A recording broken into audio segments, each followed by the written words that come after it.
Hello friends, welcome to India largest learning platform. आपको पता है इंडिया का लार्जेस्ट लर्निंग प्लेटफॉर्म कौन सा है? अनअकैडमी। ठीक है, हम अपनी वीडियो शुरू करने से पहले कुछ चीजें बताता हूं जो आपके लिए अति महत्वपूर्ण है। ठीक है, और फिर वीडियो बहुत ज्यादा महत्वपूर्ण है, तो लास्ट तक देखिएगा, एंड तक देखिएगा। लास्ट सेकंड भी आपके लिए बहुत ज्यादा महत्वपूर्ण होने वाली है। ठीक है, ऐसा नहीं वीडियो बीच में क्विट कर दो। मैं आज कोई आपको मोटिवेशन सेशन, कोई मोटिवेशन नहीं, बस सिर्फ 3 कहानियां बताऊंगा जिसके जरिए आपको यह पता लगेगा कि आप क्या कर सकते हो और जो उन्होंने किया है वो हम भी कर सकते हैं। अलग अलग सब में अपनी एक क्वालिटी होती है। ठीक है, तो आज मैं उस क्वालिटी से आपको रूबरी कराऊंगा, तो लास्ट सेकंड तक देखना वीडियो। ठीक, चलिए जी, ये कुछ बैचेस हैं जो बीपीएससी, जो विजय बीपीएससी फाउंडेशन बैच है हिंदी मीडियम का, वो 25 जनवरी से स्टार्ट हो रहा है, बिल्कुल जीरो से अप लेवल तक, मतलब प्री से लेकर के मेंस लेवल तक का। ठीक है, जो टॉप 20 एजुकेटर हैं ये, इनके द्वारा ये बैच कंप्लीट कराया जाएगा। इधर इंग्लिश मीडियम वाले स्टूडेंट हैं वो ज्वाइन कर सकते हैं, उनके लिए टारगेट बीपीएससी बैच है। वो कब से? वो 28 जनवरी से स्टार्ट हो रहा है। कब से हो रहा है? 28 जनवरी से स्टार्ट हो रहा है। इसमें ये कितना है? ये भी जो टॉप 20 टीचर्स हैं उनके द्वारा क्या हो रहा है? ये बैच स्टार्ट हो रहा है, जो टॉप 20 टीचर्स हैं। ठीक है, चलिए जी,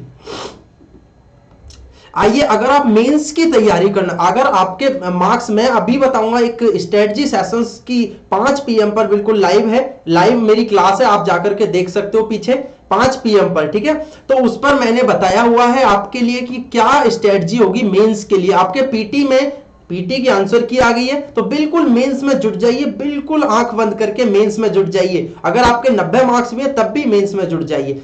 आज ज्वाइन कर लीजिए, 60 डेज का ये क्रैश कोर्स है। इसमें कंप्लीट सिर्फ और सिर्फ मेंस और ऑप्शनल, ये सोशियोलॉजी, इकोनॉमिक्स, हिस्ट्री, पीएसआरआई और एलएसडब्ल्यू, ये सारे ऑप्शनल सब्जेक्ट इसमें कवर होंगे। ठीक है, 60 डे का क्रैश कोर्स है। ठीक, चलिए जी, रिवीजन चल रहा है, रिवीजन सेशंस आप ज्वाइन कर सकते हो। फ्री टेस्ट सीरीज चल रही है, इसे आप ज्वाइन कर सकते हो। अनअकैडमी आपके लिए बहुत सारी चीजें फ्री में अवेल करा रहा है, लेकिन जो मेंस का टारगेट बैच है उसे आप ज्वाइन करो, सबसे बेनिफिशियल है आपके लिए। ठीक है, चलिए जी, तो देखो 1 सब्सक्रिप्शन में कितने बेनिफिट्स है। एक तो बिहार के टॉप एजुकेटर्स से स्ट्रक्चर्ड कोर्स मिलेगा आपको, लाइव डाउट क्लियरिंग सेशंस रखे जाएंगे, और 20,000 प्लस क्वेश्चन बैंक है, क्वेश्चन पेपर है। ठीक है, क्वेश्चन बैंक है, आपको 20,000 प्लस क्वेश्चंस आंसर्स कराए जाएंगे। डाउनलोड वीडियोस मिलेंगी, नोट्स मिलेंगे, मॉक टेस्ट मिलेंगे 20 प्लस, और डेडिकेटेड गाइडलाइंस मिलेगी। डेडिकेटेड गाइडलाइंस मैं आपको प्रोवाइड करूंगा, आप मेरा कोड यूज करोगे GKS10, तो मैं आपको प्रोवाइड करूंगा क्या? Dedicated guidelines. ठीक है, किस प्रकार से आपको फाउंडेशन स्टार्ट करना है अपना, स्टार्ट जीरो से, बिल्कुल जीरो से पीक लेवल पर। ठीक है, इस प्रकार से आप सब्सक्रिप्शन ले सकते हैं, गेट सब्सक्रिप्शन करके आप यहां से सब्सक्रिप्शन लोगे। लेकिन जब वहां पर कोड मांगेगा तो फीस होगी आपकी 8800 रुपए। लेकिन जब आप कोड डालोगे मेरा GKS10 कोड डालोगे तो आपको कितने पेमेंट करना पड़ेगा? 7920 यहां पर पे करना होगा। ठीक है गाइस, चलिए अब चलते हैं अटेम्प्ट क्विज़ेस। आप इस प्रकार से अटेम्प्ट कर सकते हो, download notes, clear doubt sessions. ठीक है, ये वीकली क्विज़ेस है। देखिए, अब आपके सामने आपको मैं 3 ऐसी सक्सेस, 3 ऐसी हैसियत से मिलाने जा रहा हूं जिन्होंने बिल्कुल लाइफ में बहुत सारे फेलियर देखते हुए अपने आप को कहां उठाया है। ठीक है, सबसे पहली शायरी आपके नाम है। सक्सेस की सबसे खास बात यह है कि वो मेहनत करने वालों पर फिदा हो जाती है। देखिए, 3 स्टोरी बताने के बाद मैं आपको बिल्कुल जो अंदर से आपको झंझोड़ देगी, लास्ट सेकंड में एक टिप देकर के जाऊंगा, उस टिप को मिस मत कीजिएगा। ठीक है, चलिए पहले 3 स्टोरी देखिए, बहुत इंटरेस्टिंग स्टोरी है। कौन कौन सी? सक्सेस की सबसे खास बात होती है कि वो मेहनत करने वालों पर फिदा हो जाती है। बिल्कुल इसका ही एक एग्जांपल आपको दिखाता हूं, बिल्कुल सटीक और बहुत अच्छा एग्जांपल। ये आप जानते हो, इस चेहरे को पहचानते हो? ये कौन है? ये अंसार अहमद शेख है। अंसार अहमद शेख, अंसार अहमद शेख है, पता है आपको? ये यंगेस्ट, इंडिया का यंगेस्ट IAS ऑफिसर है। यंगेस्ट 21 की एज में, जब ग्रेजुएशन कंप्लीट करने के बारे में सोचते हैं तब इसने IAS ऑफिसर बन गया। आप लगा सकते हो इसका डेडिकेशन। और ऐसा नहीं है आपको ये लग रहा होगा कि ये बहुत बड़ी फैमिली से, रिच फैमिली से, इसे शुरू से बहुत अच्छे अच्छे सुविधाएं मिली हैं, नहीं। इसके पिताजी ऑटो रिक्शा ड्राइवर थे, ऑटो रिक्शा ड्राइवर। इसकी 2 सिस्टर्स थी। छोटा वाला भाई जो था वो गैरेज में काम करता था, छोटा वाला भाई गैरेज में काम करता था, ठीक है। ये था इसका 21 की एज में इसने क्या कर लिया, यहां पर क्रैक कर लिया कौन सा एग्जाम, क्या बन गया इंडिया का यंगेस्ट, क्या बन गया यंगेस्ट आईएएस ऑफिसर, मात्र 21 की एज में, मात्र 21 की एज में, ठीक है। चलिए जी, और एक बात और इनकी खास बात बता देता हूं, 22 में, इससे पहले एक रिकॉर्ड नाम था 22 में, और वो रिकॉर्ड किसका नाम था, वो रोमन सैनी सर जो अनअकैडमी के फाउंडर हैं, रोमन सैनी सर, उनके नाम रिकॉर्ड था। 22 साल की एज में उन्होंने क्या करा, 22 साल की एज में उन्होंने क्रैक किया था बीपीएससी। ऑल इंडिया रैंक कितनी थी उनकी, 18 थी। और इनकी ऑल इंडिया रैंक कितनी है, इनकी ऑल इंडिया रैंक 361 थी। अहमद अंसार अहमद शेख 361।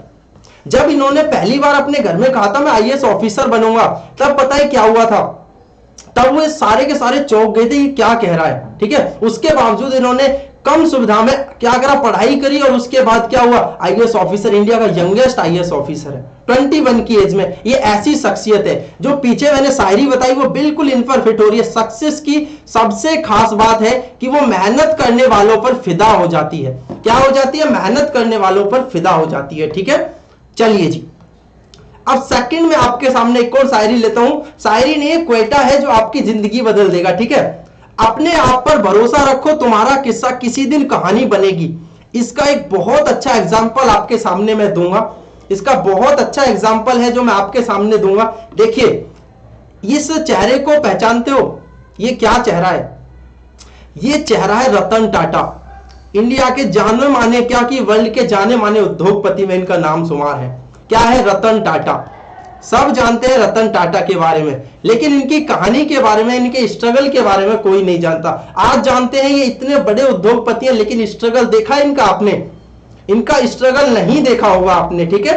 चलिए जी, इनके स्ट्रगल की बात बताता हूं मैं आपको। इन्होंने इतने सारे फेलियर थे, पता है एक किस्सा इनके बारे में बताया जाता है। इन्होंने जब लैंड रोवर और जैगुआर जो फोर्ड की कंपनी थी वो बिल्कुल दिवालिया घोषित हो चुका था, क्या हो चुका था, बिल्कुल दिवालिया घोषित हो चुका था उसका।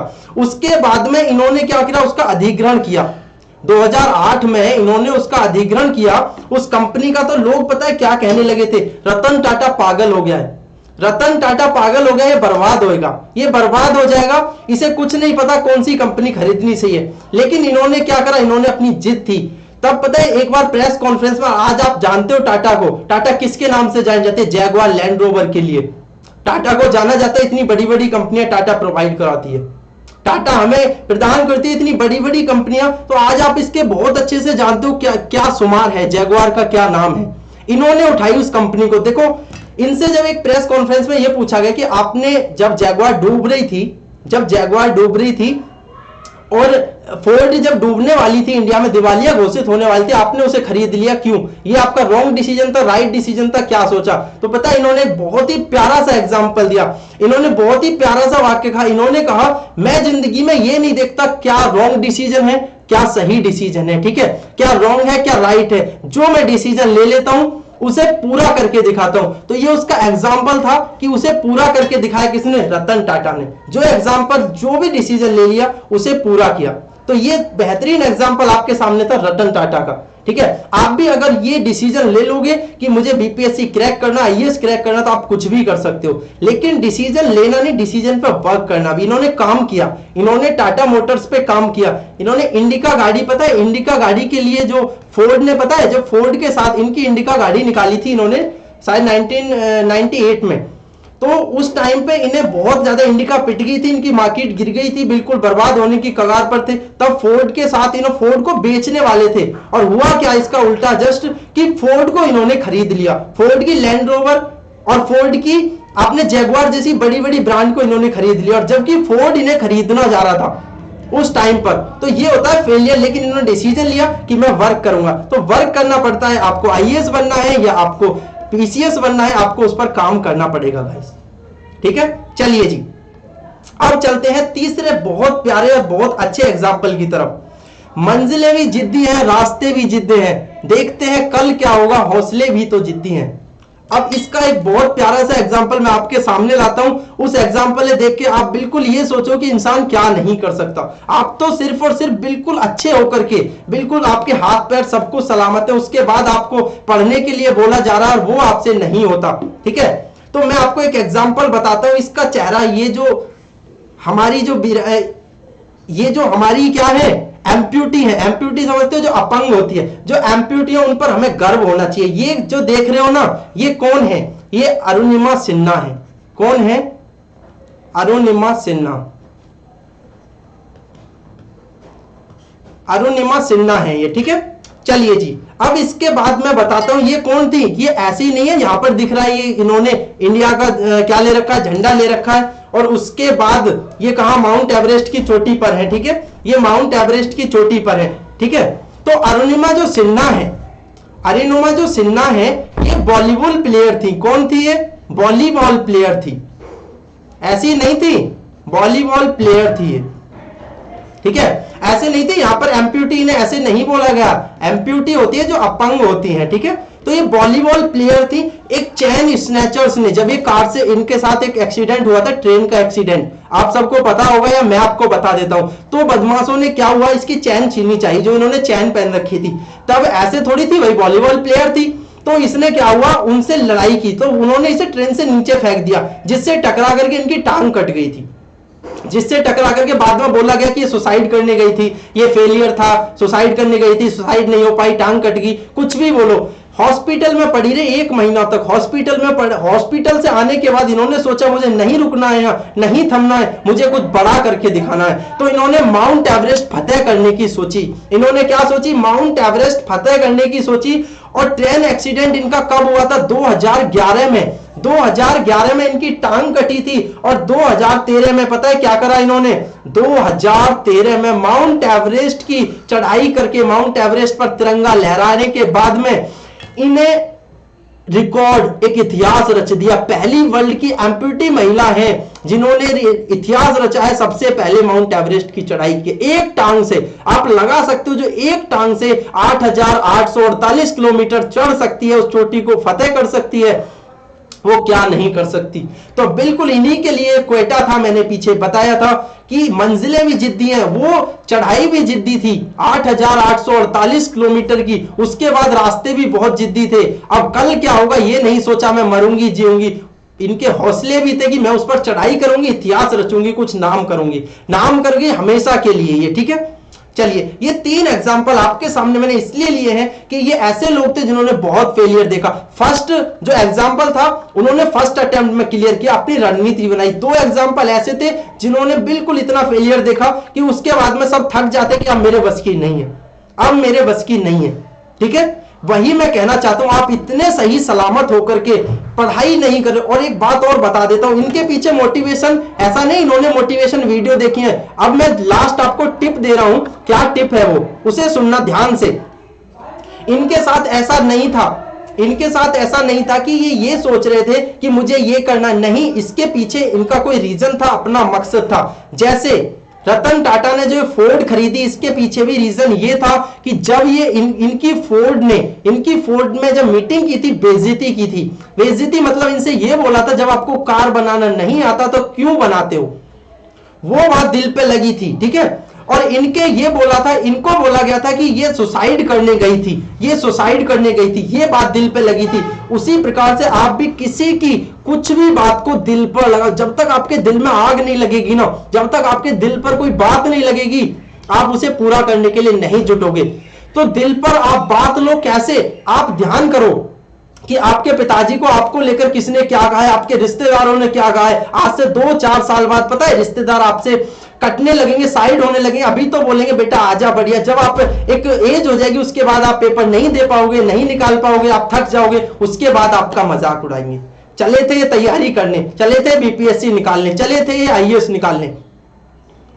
तो उनको अभी से याद करो, जो भी आपको ऐसी बात दिल पे लगी है उसको अपने कमरे में टांग लो, उसकी फोटो, कि मुझे इसके लिए दिखाना है, अपने पिताजी के सपने पूरे करने के लिए दिखाना है। तो अपने पिताजी का फोटो टांगो, उस पर बताओ मुझे अपने पिताजी का, सपने पालो, सपने साकार करने वाले, खुली बंद आंखों से नहीं, खुली आंखों से सपने। उसके बाद आप पढ़ाई करने लगो। अगर दिल में आग नहीं है तो आप कोई एग्जाम नहीं निकाल सकते, मैं ये गारंटी लेता हूं। दिल में आग लगाओ, जैसे इसने लगाई थी कि मुझे बोल कैसे दिया, मैं सुसाइड करने गया था। जैसे इसने रतन टाटा ने लगाई थी कि मुझे फोर्ड ने बोल कैसे दिया खरीदना, कार्ड बनानी नहीं आती तो मैं फोर्ड को ही खरीदूंगा। एक दिन फोर्ड ही खरीद लिया। ठीक, तो ये थी 3 कहानी जिसके दम पर मैं आपको चाहता था कि आप एक चीज, आपके मन में जो डाउट है वो दूर करूं। कैसी मोटिवेशनल वीडियो आपको बहुत मिल जाएंगी, लेकिन मैंने 3 सच्चाई, 3 बिल्कुल सत्य आपके सामने एग्जाम्पल पेश किए हैं। अगर इनसे इंस्पायर हो सकते हो तो हो जाना। अपनी पढ़ाई को सही डेडिकेशन के साथ करना, अपने अंदर के मन की आग को जलाए रखना, क्योंकि आग ही है जो आपको क्या इस दरिया से पार कराएगी। ये दरिया है, ये एग्जाम दरिया है, कॉम्पिटिटिव एग्जाम दरिया है। अगर जब तक आपके मन में आग नहीं लग रही तब तक आप इसे पार नहीं कर सकते गाइस। ठीक है, चलिए जी, ऑल द बेस्ट। आप अनअकैडमी के साथ जुड़ो, हमारी टीम के साथ जुड़ो, लेट्स क्रैक इट के साथ जुड़ो। कहां जुड़ो? Let's crack it. आप अपने एग्जाम निकालो, हम आपको सही डायरेक्शन प्रोवाइड करेंगे। ठीक है, और आप अच्छे से बेहतर अनअकैडमी के साथ अपने एग्जाम की प्रिपरेशन करो। Okay, bye bye, take care all of you guys.